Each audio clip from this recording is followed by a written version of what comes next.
We've got these fairy tales and stories and movies with happily ever after bullshit. It trains our brain to feel frustrated and confused when we're fighting with our partner, when we're in a disagreement, when they're driving us crazy and we're like, oh my God, it's not supposed to be this hard. Well, how about it is? How about being in love is climbing Mount Everest? There is no transformational context that supersedes being in love. I don't care if it's ayahuasca, landmark, you name the book, the transformational program you're in, nothing compares to being in love. True love. Annie, welcome to the show. Hey! Looking forward to getting stuck into today's conversation. The Beatles famously sang, "All you need is love." And you are officially the first ever love coach that we have had on the show. So I know a lot of people, they want to be in love. They want to continue to develop their love. A lot of people want to make love. Mm-hmm. And I think that you've got some incredible insight, some incredible knowledge, and you are on a mission, aren't you? I am. Well, let's start about talking a little bit about love, because we're here to explore that, map that. And I say map that because I think of myself as a cartographer. I'm a map maker. I'm a cartographer of love. And I'm studying the complex terrain of the human heart and that sacred space that exists between any two people. And I've been mapping it for a long time. So I have a lot of tools and technology and models to help navigate that space. So, what are we talking about here? What is love? My husband has taught me I need at least 7 definitions of an idea before I really understand it. So I collect frameworks and definitions of love. So I thought I'll just give you a few of those.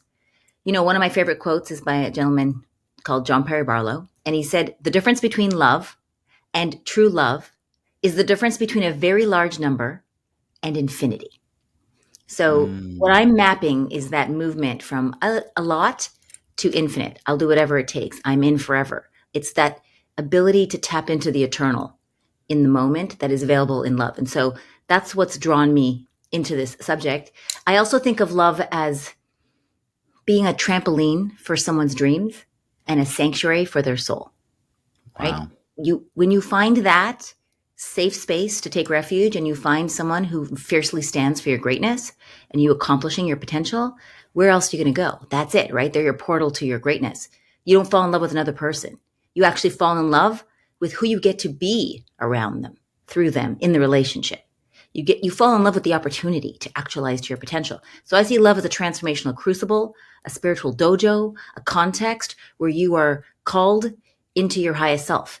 It's fun and entertaining and enjoyable. Yes, like a spa. Some people think love's a spa. It's not. It's more like going to the gym. When you go to the gym, you're going to sweat. You're going to be busting your muscles. Love is like the emotional CrossFit games. When you join CrossFit, you're not like, oh, I'm sweating. It's too hard. It's fucking CrossFit. Well, this is what love is, and most people don't realize it. They think that love is like happy, joyful ponies and rainbow feelings. It's not. I think of love as the white light of human emotion. White light, when you shine it through a glass prism, it breaks out into the rainbow, the full spectrum of color. When you shine love through a human heart, it breaks out into the full spectrum of all emotions.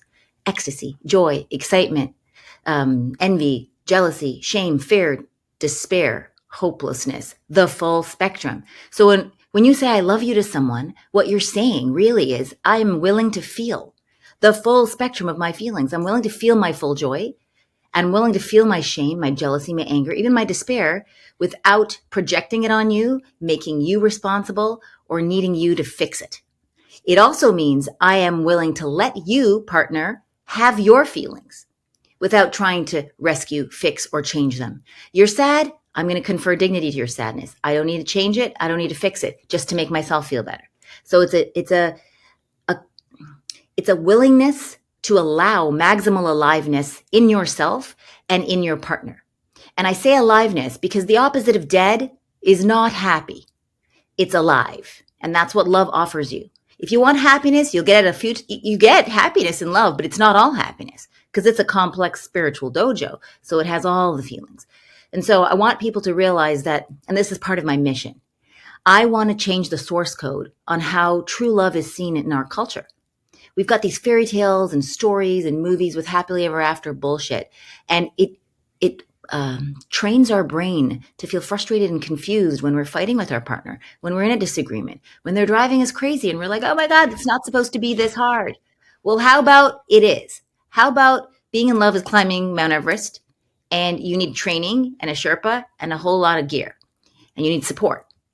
And so the thing I'm trying to change is happily ever after into alive ever after.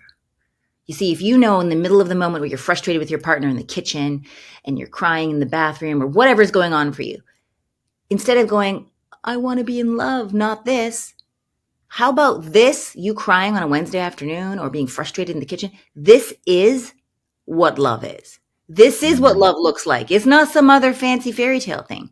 This is the shit. I'm a love and relationship coach. I'm coaching people in the corners of their crazies behind the scenes all the time. And this is the message that nobody gets and why they're disillusioned with love is because they think it's some prince showing up and kissing them on the cheek and then their life is happily ever after.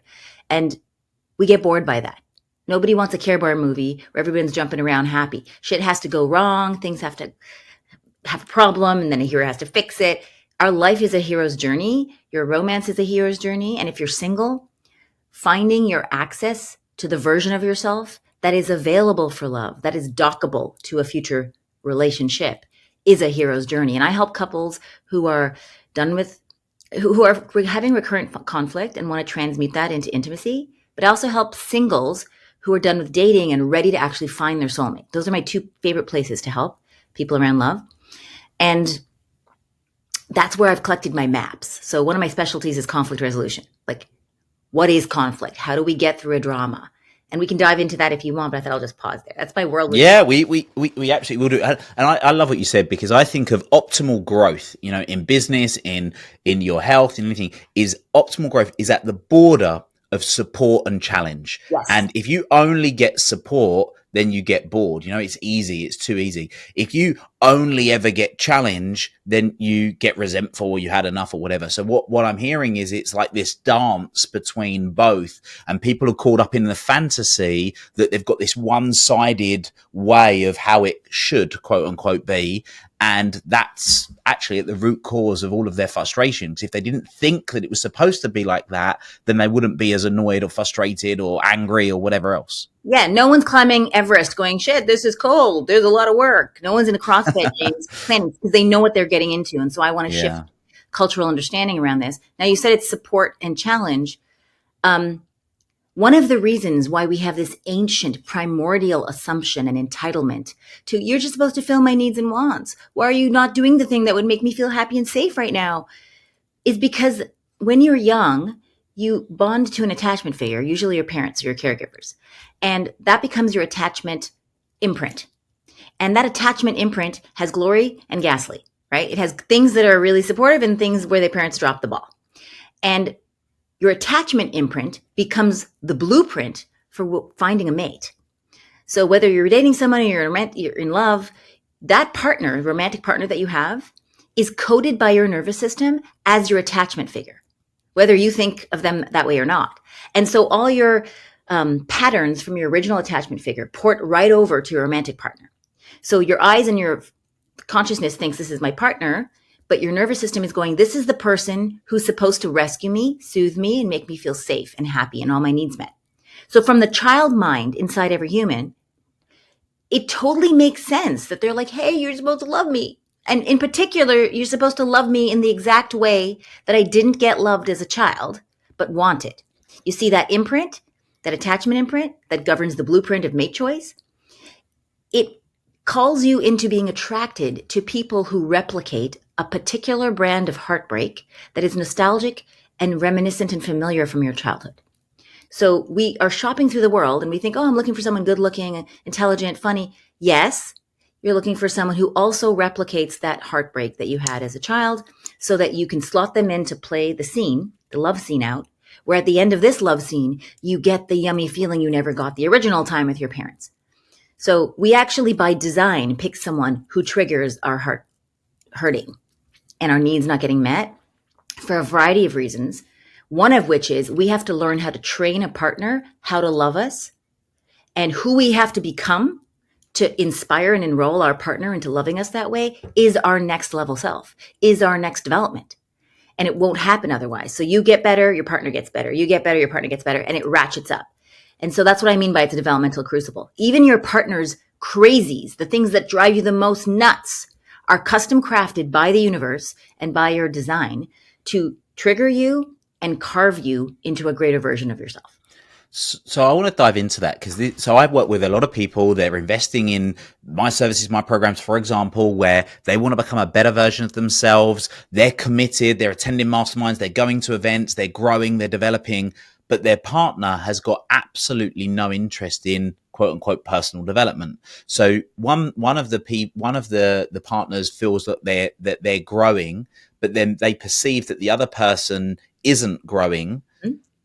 So I suppose the question I'm asking is how if that person isn't doing personal development, this person is doing personal development per se, and they're getting the person that is doing it is getting frustrated with the person that isn't. How are they not? How by them not developing and this person developing, is that making the person that is doing personal development becoming a better version of themselves? Hopefully I'll explain that properly. Yeah, I'm going to show you. If you're going off to Tony Robbins or some personal development course or plant medicine or wherever you go to get your transformation, and you come home and you're frustrated with your partner, you think your partner is going to go, that shit's working? If you come home and you're like, sweetheart, I just want you to know that I love you exactly as you are, and I honor the dignity and pace of your own natural unfurling, and I'm going to live my life, and I'm going to support you in living yours, and we're going to dance when we can and separate when we don't, because true love is equal parts integration and differentiation, together and separate. How you doing today, sweetheart? I'm on top of the world. If you come home actually spiritually developed, then your partner's going to go, what's that shit you eating? Where are you going on Saturday? That's how you enroll them. You don't go, well, I'm developing and you're not developing and you need to come to my workshops. How is that a good marketing campaign? The marketing campaign you want to make for your partner or anyone in your life that you want to inspire is you got to show up like a spiritual badass, like a super mature counterpart, as an inspirational invitation. Then they're like, I like this thing you're doing. Tell me more.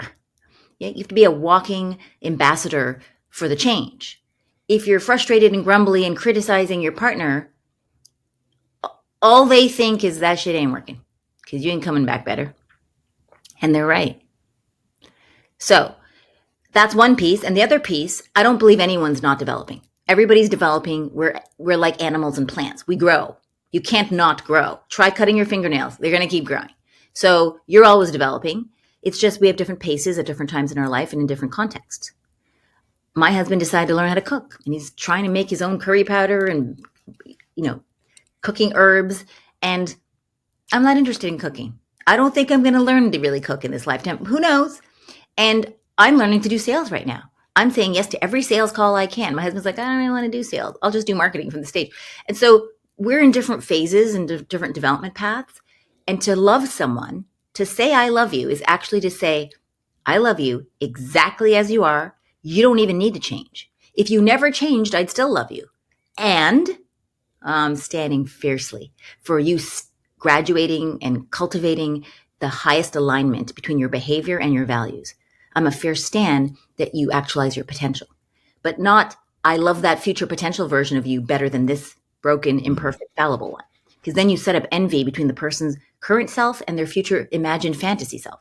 So then you're not in love with them. You're in love with their potential, which doesn't exist. So you're in love with a fantasy. And you keep comparing your partner, the real one in front of you, with a fantasy in your mind. Who's ever going to live into a fantasy? So you're not actually in love with the person if you love who they're going to be.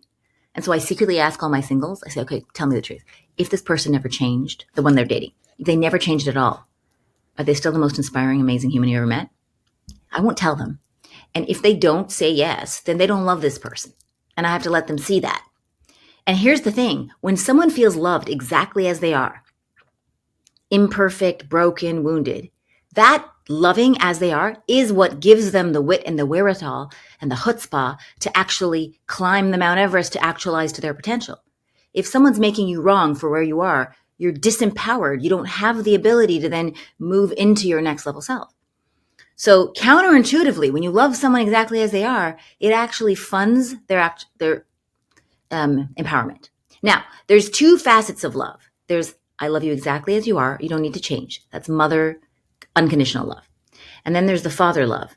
Hey, I see greatness in you, and I know you can actualize, and I know you're more capable of this, and I'm standing for it. Go on. I believe in you. So those are two beautiful parts of love, and you need both, but you need them in a right order. So you need to love the person exactly as they are, and I see greatness in you, and I'm standing for you going in that direction. Just like when you first see your kids walk, their first steps, they're wobbly, they take 2 steps, you clap.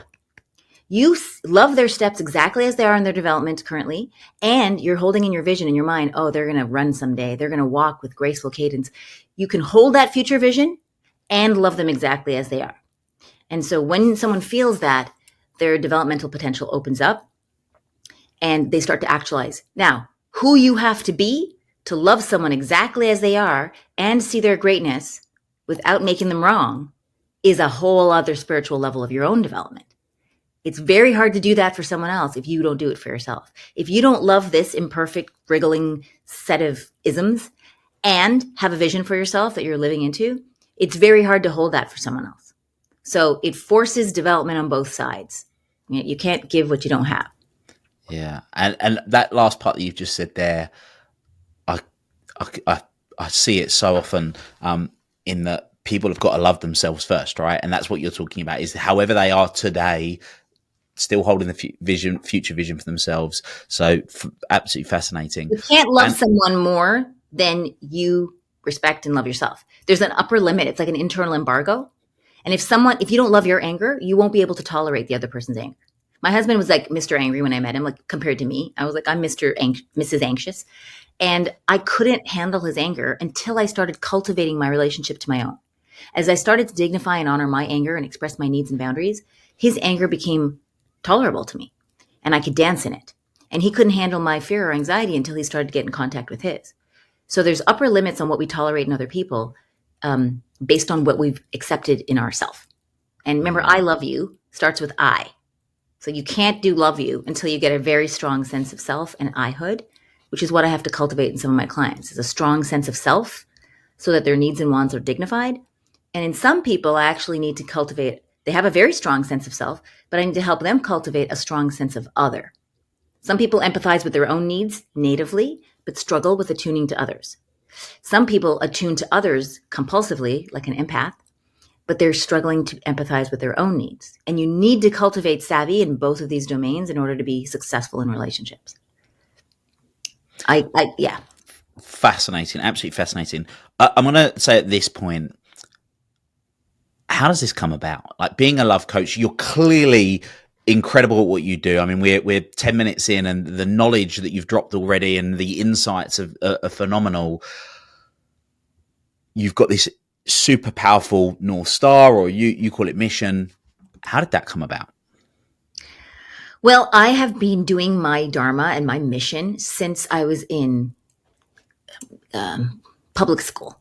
Like, I would be in the recess and my friends would start to fight and I would come in. I was always the mediator. I would step in and I would mediate and I would help them untangle their conflict. Somehow I've always had this native ability to see two people in a fight, their seemingly antagonistic perspectives, and I can see the overlap in the Venn diagram instantly, and I can build scaffolding up from there to help them find a shared reality and resolve the conflict. And so I've been doing this with my girlfriends, between each other, with their boyfriends as I grew up through high school. My friends would call me, I remember, from Norway in the middle of the night, like, we're in the middle of a fight. And so, like, natively, I've always been very good at resolving conflict. And I think it's because I'm able to occupy multiple perspectives, and I have a visionary faith that there exists a conversation where we resolve this antagonism. I don't know what it is, but I believe in it. So I'm able to move towards something because I believe in it. If you don't believe, you're like, oh, it's irreconcilable, we're incompatible, you won't be able to find it. So that kind of idealism, I think, helps. And then all the way, I went up to university. I studied philosophy and biology. My degree is actually in science. And so I have this systematic scientific approach to things, and I like to understand schemas and models. And then I got a job as an IT consultant, and I started learning programming, and I became a programmer for many phone companies, telecoms IT, and I'd managed their projects. And I lived in Amsterdam and London and did projects in Japan. And what I realized is as a project manager, I was mediating between the business development team, the ones who want to make money, the marketers, and the software developers who just want to make the code. And mediating between them is literally like mediating between a husband and a wife. And I got really good at it. And it's not because I'm particularly organized. I'm just really good at seeing the needs of each and like helping them tessellate their different values and their different realities. And so I did that for a long time, made a whole bunch of money, saved it in the bank. And then I was like, I do not feel fulfilled by this working in software for phone companies, but I really love resolving conflict. And so I literally quit IT, took all my money, moved to New York City, which is where you go to have dreams come true.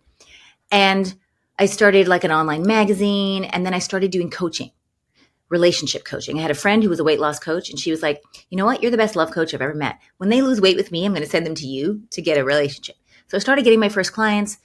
I didn't have any official coaching or therapy. I was just naturally intuitively good. But as I cultivated my clientele, I started to take programs and really hone my craft. So I have a lot of different modalities now and technologies that I use, but it's still funded by my curiosity and my intuition and my deep belief that there's a successful future that I together can collaborate with the client to find. So I basically built my practice up, and now I have a private practice where I work with singles or couples who really want to create true love and resolve their conflict and turn conflict into collaboration. Because a collaboration is a conflict done well, and a conflict is a collaboration trying to happen. That's what it is. And I know how to shuttle it in that direction. And so now I have a thriving practice. I teach my own relationship coaching school. So I teach relationship coaches my technology so that they can become their own relationship leaders in their life and also coach if they'd like. I mean, ultimately, all coaches are actually relationship coaches, whether you're coaching on a relationship to self, to colleagues, to your dream. It's a similar principle. And so I have that school for myself. I co-lead a school with my husband on just generalized coaching. And I have my own high-end masterminds where I work with women to upgrade their life personally and professionally. And then I teach a whole kinds of like I'm a teacher. I teach a lot of courses, and then I'm a coach. I'm still I think I'm still a better coach, like working one-on-one in the gutter with someone to help them bootstrap a ladder out of their craters of hell. That's kind of like my ninja space, because I've been in so many craters of hell. Whenever my clients come to me, I'm like, there's no problem they brought that I haven't been in and had to climb out of and mapped. So I have a lot of technology for people in their dark corners of confusion. So I love working with private clients as a coach, but I also really been cultivating my teaching. So as you can tell, I have a lot of ideas that I can parse out. And I love how it went all the way back to the playground, like you say, in the way you're doing things. I know that when you talk about conflict resolution, which is a huge component of the work you did, like you say, there's there's the singles that want to find true love and create true love, and then there's the conflict side of things. I know you call it am I right saying you call it the art of fighting? Yeah. It's like decoding that component. So what do you mean by the art of fighting? And I suppose what could be helpful for people that are listening to this right now, which I imagine is the majority of people that have got a relationship, whether it's with an intimate other or, like you said, with a colleague or someone right now, that there is conflict. What's some really practical things that they can start doing today to resolve that? Well, first, the way I think it's useful to think of a conflict is, you go to the gym. Why do we go to the gym? We want to build our muscles, right? We want to get healthy. So in performance athletics, they measure your health by how quickly you recover, your heartbeat, how quickly you recover from a wound. So in relationships, in the emotional realm, your emotional fitness and speed of recovery is what's important.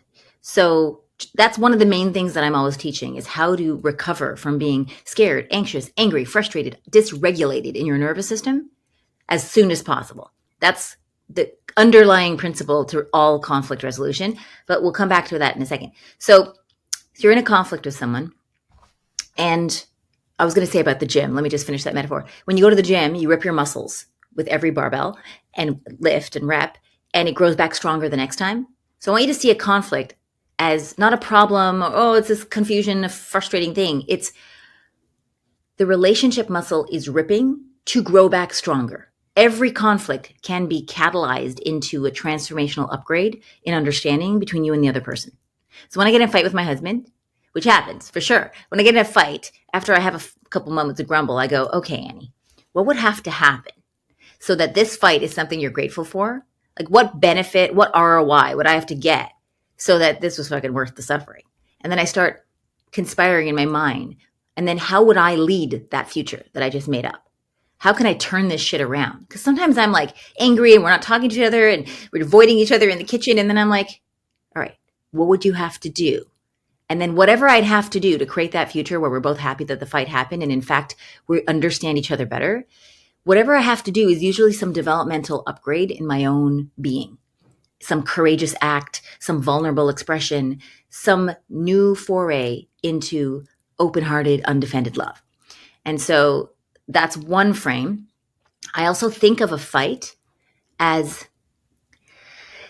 not a duel. You know, when you have your sword and they have their sword and you duel it out and then there's a winner and a loser. Most people think of fights that way, and I don't think of fights that way. I think of fights as me and my partner, or me and whoever I'm fighting with, my sister, we're linked arm in arm and we're fighting a third entity. This third entity is a misunderstanding. Every fight between two people who care about each other is always a misunderstanding. As a love coach is what I've realized. And what's interesting is the misunderstanding, no matter what the fight is always the same misunderstanding. Whether you're fighting over who put the cap off the toothpaste, or you picked up the kids late for school, or why are you yelling at my grandma, or whatever. If you look underneath the complaint, there's always some version of I don't feel seen, heard, respected, honored, all forms of I don't feel loved right now. That's the misunderstanding underneath all of them. And so if you can start to see, hey, partner, I care about you, you care about me. And I know that our relationship is resilient and important to both of us. What's going on? What's this misunderstanding that is getting between us? Let's fight that to the death. You see, if you approach it that way, you're going to have a different outcome. And what usually triggers fights is a complaint, like a grumble. Someone comes into the space and they're upset.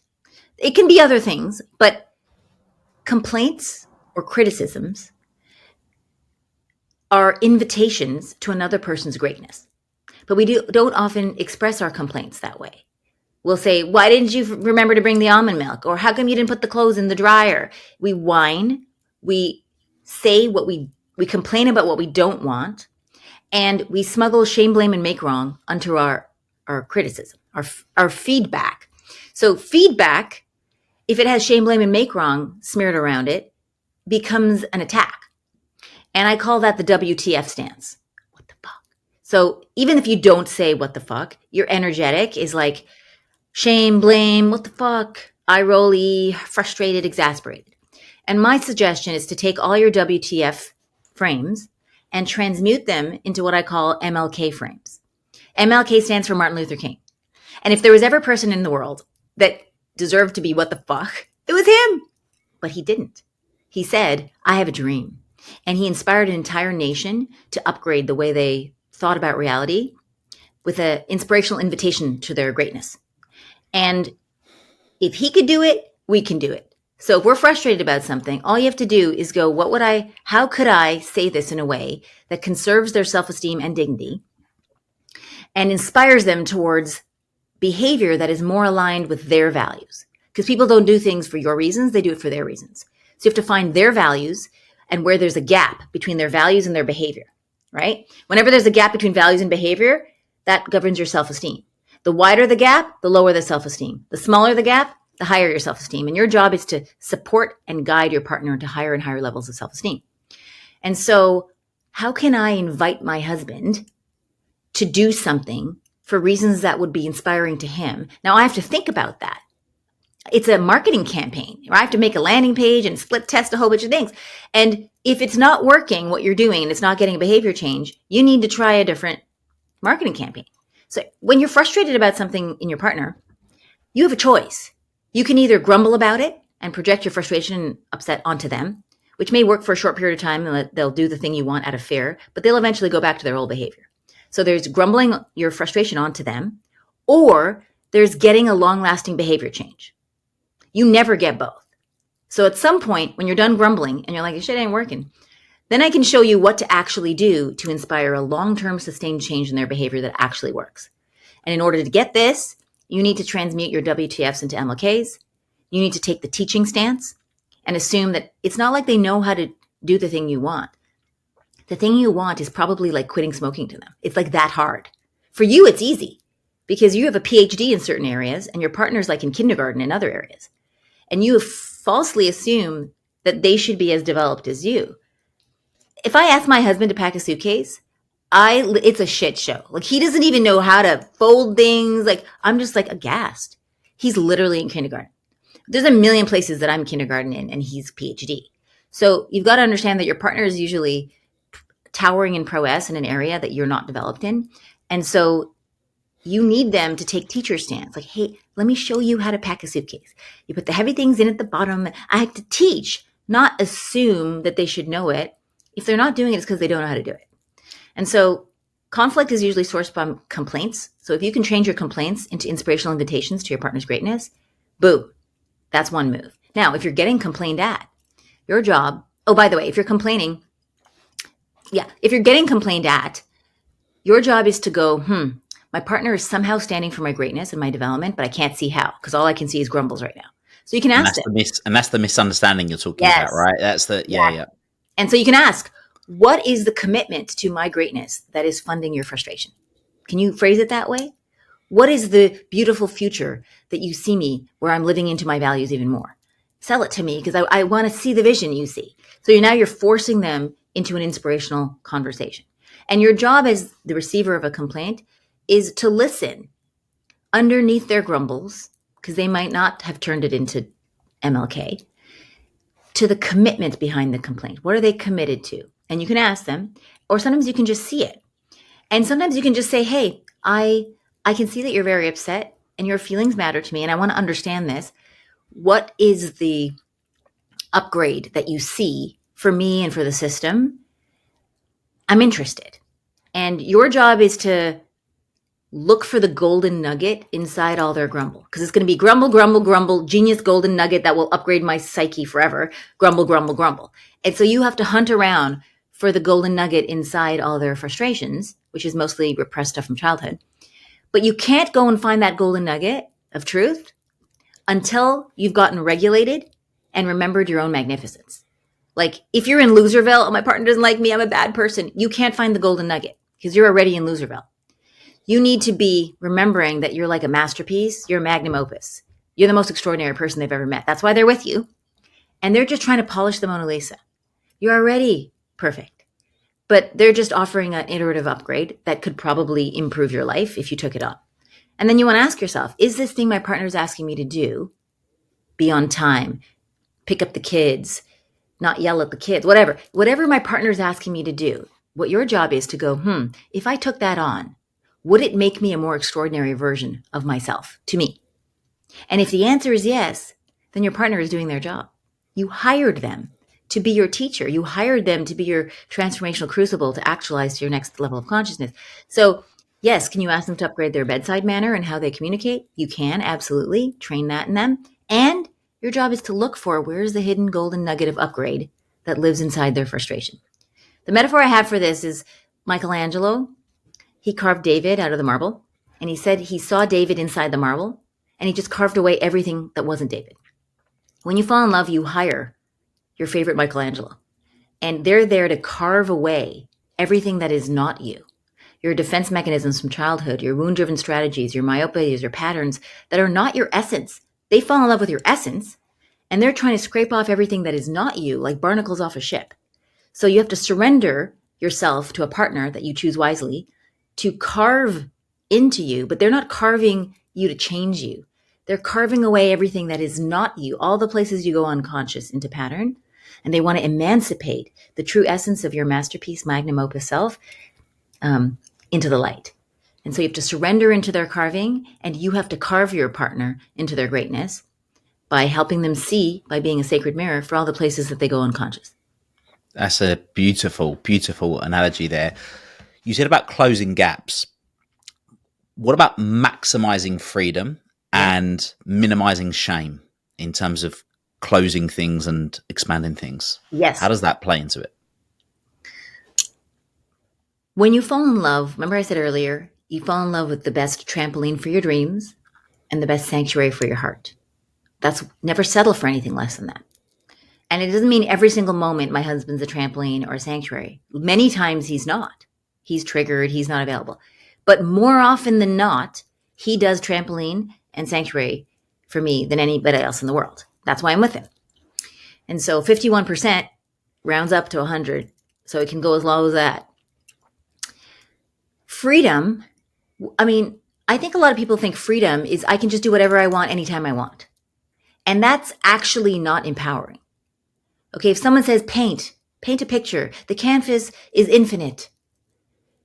We need constraint in order to pull out our creativity and our dancing with problem solving, that challenge and support tension that we talked about earlier. And so a lot of people think in order to be in a relationship, I have to constrain my freedom. And when you have the right partner, they actually liberate you into the kinds of freedom that are more empowering and useful and nourishing for your self-esteem to increase. You can go to the library and you can read the first chapter of every book, right? You can have many, many partners. Or you can pick a masterpiece, a magnum opus, a classic piece of literature, and then read the whole book through. And which one is more nourishing? Which one gives you more freedom? I mean, you can decide, but as an advocate for true love and primary partnership and standing for the developmental possibilities that come from that, through my own experience, but also watching couples, there is no transformational context that supersedes being in love. I don't care if it's ayahuasca, landmark, you name the book, the transformational program you're in, nothing compares to being in love, true love. It's the strongest psychedelic known to man. And so if you want freedom from your patterns, your wounds, your myopias based on your wounds from childhood, those are holding you down like weights. You're dragging all these chains around. Being in love, you literally fall in love with your favorite teacher and the person who's custom crafted by the universe to show you where you go unconscious, where you go into your pattern. And they're your only chance to liberate. Like all these other transformational crucibles can help you, but it can't get to the curly-cued corners that you have avoided transforming your whole life. Only a true love relationship sees you in the morning, at night, when you're at your worst, when you're at your best. It gets under your skin and triggers you in places nothing else can. And those triggers are opportunities for you to heal historic pain points that have not been integrated. And so if you want freedom, there is nothing that's going to give you more freedom from your own crazy than having an extraordinary partner who's committed to your greatness. So that's maximizing freedom. And minimizing shame. Most of us are riddled with shame. You can't shame someone about something that they don't already have shame about. Like, I have many things I have shame about. I haven't written my book. I'm not good at cooking. Sometimes I'm mean to my daughter and I snap at her when I'm frustrated. I have lots of things I'm ashamed about. But one of the things I'm not shamed about is my weight. I'm just going to give you an easy example. Like, I don't run around feeling I'm overweight. Like, I have other issues. So if someone called me fatly across the street, hey, fatty, I don't feel ashamed. I'm just looking, who are they talking about? Like, there's many other things they could say that would really hurt me because I have shame around it. But it's like a bruise. If you have a bruise and someone touches it, ow. If you don't have a bruise, it just feels like a touch. So in order to feel ashamed, you can't feel ashamed without your permission. It's a collab. And someone might be trying to sell you shame. Hey, you're stupid. You're not going to make it. But if you don't have a counterpart belief in that, it will just slide off your shoulders. Like many criticisms just slide off my shoulders. Like if someone says, you don't know anything about emotions and relationship coaching, I'll be like, who are they talking about? This is all I map. But there's lots of things I can't do. In fact, most things I can't do. This is like the only thing I can do. So minimizing shame is about recognizing where you collaborate with the world to shame yourself. No one can shame you without your permission. And I want people to realize that shoulding, you should. Whether you say you should to someone else or to yourself. A should is a could with shame smeared on top. The SH is for shame. And just imagine if someone said, you could go to the gym. You should go to the gym. Just notice the difference. And if you scrape the shame off, it becomes an invitation to a possibility. A should is don't tell me what to do. And then you dig your heels in just for spite because you don't want anyone telling you what to do, even if it's your own brain. So what I'm always doing with my clients, whether they're single or coupled, is helping them bring awareness to where they're shaming themselves and where they're shaming their partner and where they're collaborating with that shame dance, and to emancipate them from the dance. Because shame exists in the unconscious. Most of us don't know when we're shaming other people or ourselves. We think, oh, I'm just giving you feedback. Oh, I'm just trying to help you grow. Oh, I'm just standing for your greatness. But here's how you know if someone's shaming you. You feel contracted, right? If someone gives you a WTF frame, you'll feel, your body will feel contracted. And when someone invites you into your greatness, you go, yeah. So it's your body either contracts or expands. And if you're feeling contracted when someone is speaking to you, do not trust the content of the words. Okay. So when someone's speaking to me, I listen to the voice tone, including my husband. If the voice tone is heart closed or ungrounded, like not calm and loving, or at least neutral, I can hear the words. I can repeat back what the words are, but they're not getting in. They're not going into my mouth. I will not swallow them because it's not trustable. When someone's mind is open, I trust their content, but only if their heart is open too. When the mind and the heart is open, I trust the content. If just the mind is open, but the heart is closed, I don't trust the content. If just the heart is open and the mind is closed, I don't trust the content because it's only half your consciousness. So listen to the voice tone of anyone speaking to you. And if the voice tone is heart closed, do not let it in. That's my heuristic. And I do that for the voice in my head. If the voice in my head is shaming, blaming, making me wrong, anything, I'm just like, I don't trust the content. If the person says the same thing with an open-hearted, inspirational voice, I'm listening. Let's go. Yeah. It's not what's said, it's how it's said is my sort of interpretation of what you're saying there in that regard. What would you define then? So we said right at the beginning about fantasies and people having this, what would you call it? Like Prince Charming type thing, happily ever after relationship. What do you define as the perfect relationship? Well, I think every couple, if we talk romantic here, every couple has to reinvent what love is anew from scratch. Just like every couple who moves in together has to make their living room and buy a sofa and some plans. And there's no living room across America that is exactly the same, but they all have a living room. So everybody's got relationships. So there's some commonalities. It usually has a TV and a coffee table and a sofa, but it's unique in its own panache and style or lack of it.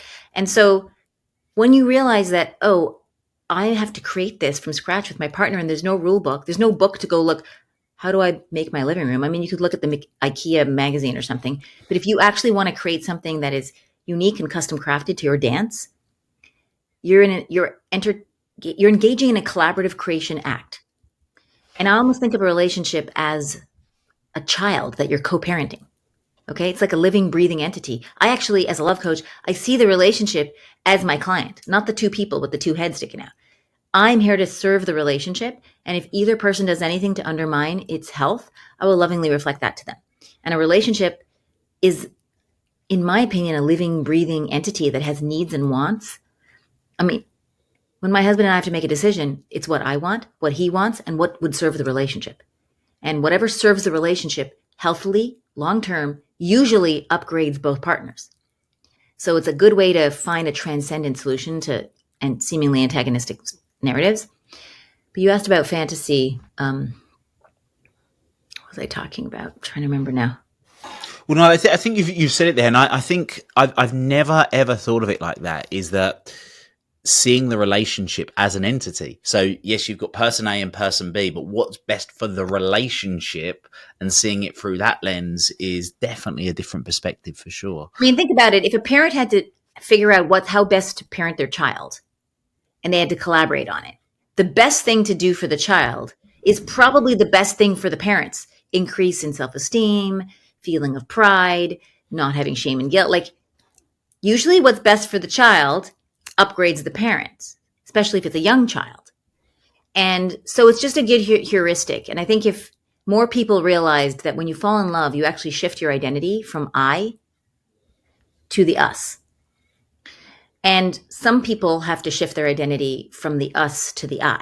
So, because in every relationship, there's two sacred polarities. one sacred polarity that guards ushood, connection, communion, relationship together. That's the we, the sacred polarity of the we. And one's guarding the sacred polarity of the me, individuality, autonomy, separateness, sovereignty. The sacred polarity of the me. And all long-lasting relationships always need these two sacred polarities. They come together. Integration and differentiation. True love is equal parts me and we. Equal. And if each of us usually bias to one or the other. So I was the sacred we, and my husband was the sacred me. And I found him so we could cross-train each other. You're always attracted to your opposite because you need to get cross-trained in your underdeveloped skill. And so over time, the we trains the me and the me trains the we. So I've learned to develop individuality, autonomy, my selfhood, my needs and my wants and my boundaries. And he's learned to attune to the relationship and empathize with my needs. That's been different development paths. And so in order for a relationship to last long term, you need to have these both. And you can each go back and forth, but they both need to be in the space being cultivated.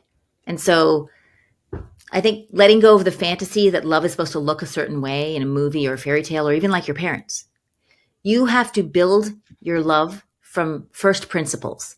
You know how Elon Musk built a spaceship from first principles? He didn't go copy what NASA did. He was like, how do I build a spaceship from scratch? And this idea from first principles, if you bring that to your relational dynamic, instead of just copy pasting what you got in your childhood and what you saw from your parents, now you're using the cutting edge of your intelligence with no stale, dead, ossified information. It's fresh, newly made with the collaborative creative consciousness of the two partners. Now that is innovative love. And that's the kind of love that can stand the test of time. Yeah. And you could links back to what you said right early on, which was your partner's there to bring out the best of you and chip away all of the other bits that aren't great about you.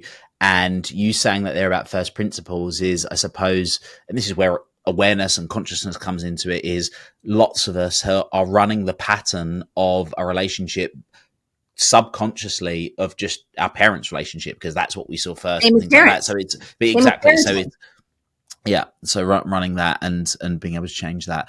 Annie, you started off by saying about this is a mission. This is something you've been doing your whole life, from the playground until now. And I know that you could talk for hours and hours and hours and hours about this with all of the tiny little nuances. And it is incredible. You've got some amazing resources that people can delve deeper to find out more about this. How do people connect with you? How do people find you? What's the best way to be able to do that?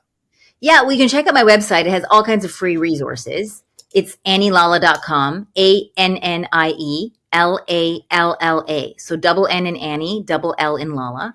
And I have all kinds of videos and all kinds of I have a love test you might want to take, 10 questions to find out if you're in love with someone or they're in love with you. And I've really put some thought into this. And I'm on Instagram. You can catch me at LallaBird, LALLABIRD, double L in Lalla. I'm always putting out reels and information on there. I teach courses. You can, come check out heartcoach.com is my main relationship leadership course. Heartcoach, HEARTCOACH.com. That's my relationship school where I literally teach people how, like all this stuff we're talking about, how to resolve conflict, how to become the leader of your relationship so that the vision you have for how it could be gets actualized. And actually, I just started a program that will probably be available, as an evergreen. It's called How to Be in Love. And it's a course for singles or couples who just want to learn how to attract the love of their life and how to operate and behave in a relationship so that your needs are met and so that you thrive and you transcend conflict. And it doesn't mean getting rid of conflict. It means being able to move through a conflict faster and repair quicker. It's not like you get rid of conflicts. I probably still fight just as much as my husband now as I did 15 years ago. It's just what used to take 5 days takes 5 minutes now. Amazing. Well, what we're going to do is the link to all of those show notes, your Instagram handle, everything, we're just going to put in the show notes so people can head straight to that now and they can go and find out and connect with you and share with you what they have taken from this episode that's been super helpful. Annie, before we look at wrapping up, what's one question that you wished more people asked you? Annie, how do I keep my heart open when it most wants to close? All right. So that's my question to you. What's Annie, how do I keep my heart open when it wants to close? Well, your heart wants to close because it's scared or it's angry, which are two facets of the same thing. And when your heart wants to close, it needs attention in order not to close. And the attention it needs is not from someone else, but from your own consciousness. So if you want your heart to stay open, as soon as you start to feel angry, irritated, frustrated, confused, anxious, any dysregulation, any wobble, close your eyes, take a deep breath in, turn inwards, and pay attention to your own body, your own heart. Scan the insides of your body. As soon as you do that, your heart will start to feel safer, your body will relax, and your heart will start to open. And I know this sounds simple and wacky and woo-woo. If you try it just one time, you will see. This is the fastest way I know to start opening your heart when it wants to close. There we go. Well, that's super practical that people can be applying as a result of listening to this. So, Annie, thank you so much for joining me on the show. Again, all of the links to connect with you, find out about what you're up to, your Instagram, everything we're going to put in the show notes so people can head to that and go and check it out. But thank you so much for coming along and sharing your wisdom and your North Star mission with everybody that's been listening. My pleasure. And for everyone that has been listening, until next time, live a life you love. Thank you for listening to North Star Conversations with Will Polston. I hope you've enjoyed this episode. Share it with just one person that you think will benefit from it. My North Star is to empower people to transform excuses into results and live a life they love, and this show exists for that purpose, and you can help make that a reality too. By liking, rating, reviewing and sharing the show, you will help the platform algorithms do their thing and get North Star Conversations in front of more people so they can benefit from it too. Make sure you hit subscribe so you get the newest episodes as soon as they're released. Until next time, live a life you love.